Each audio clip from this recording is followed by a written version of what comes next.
Entre los procedimientos de soldadura, el método al arco con electrodos recubiertos ha tenido y continúa a tener una amplia difusión, por su simplicidad y seguridad de empleo, aunque sea acosado por procedimientos de soldadura más productivos que garantizan a la Junta iguales o mejores calidades estéticas y metalúrgicas. En la soldadura eléctrica al arco con electrodos recubiertos, la energía térmica necesaria para la fusión del metal base y del material de aportación es producida por el arco eléctrico, que salta entre el electrodo y los bordes de las piezas que se deben unir. Los electrodos están compuestos por una alma metálica, cuyo diámetro define el diámetro nominal del electrodo, y por un revestimiento externo obtenido por sustancias pulverizadas, unidas por un aglutinante y secadas en horno. El alma conduce la corriente eléctrica que alimenta el arco y aporta el material que constituirá el cordón de la soldadura. El revestimiento protege el baño de fusión y el metal de aportación de la influencia nociva de la atmósfera. Reacciona con el metal modificando sus características químicas físicas, ioniza el arco y lo mantiene estable. Las imágenes evidencian el material base, el electrodo, el arco eléctrico, el baño de fusión, el cordón de soldadura y la escoria.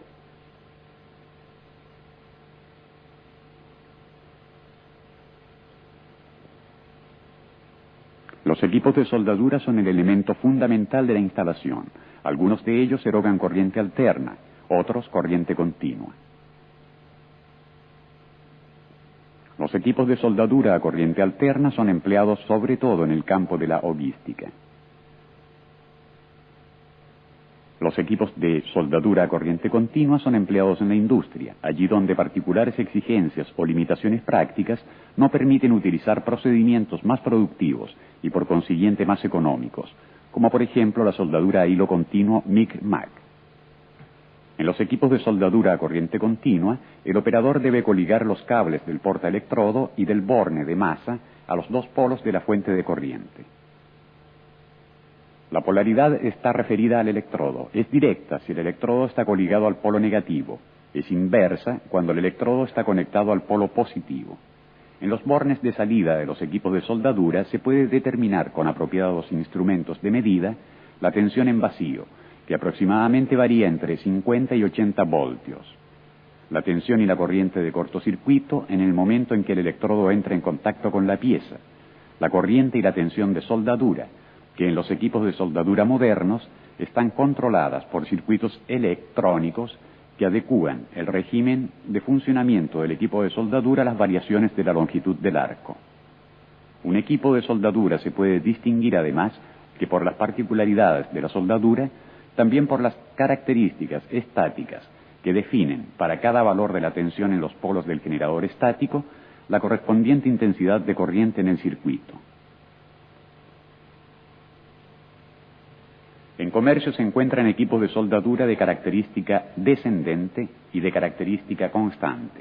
En los diagramas, la línea blanca que interseca las curvas características estáticas evidencia el valor de la tensión convencional en función de la corriente de soldadura.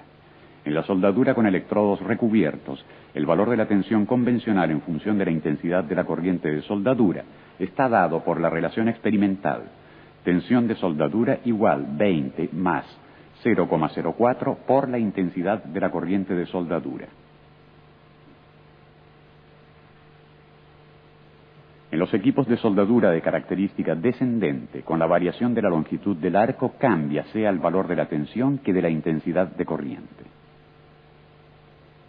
En los equipos de soldadura de característica constante, un circuito electrónico mantiene constante el valor de la intensidad de la corriente con la variación de la longitud del arco. Con los instrumentos que aparecen en sobreimpresión, se puede establecer la constancia de la corriente y la compensación automática de la tensión.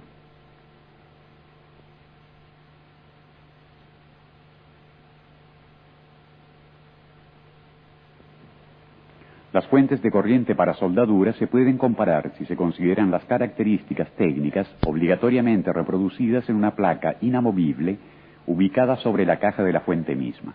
En dicha placa están reproducidos los datos esenciales para definir las prestaciones de una fuente de corriente, además de las diversas normas de seguridad que han sido respetadas por el fabricante. A título de ejemplo, veamos la placa del equipo de soldadura utilizado en la audiovisual para las pruebas con electrodos. En esta placa se encuentran especificados la alimentación y el funcionamiento eléctrico, las normas internacionales a las que se han atenido los fabricantes, el tipo de procedimiento de soldadura, la característica estática de la fuente y la tensión en vacío, el campo de empleo de una fuente de corriente, definido por las corrientes de soldadura mínima y máxima con las correspondientes tensiones convencionales a cargo, los valores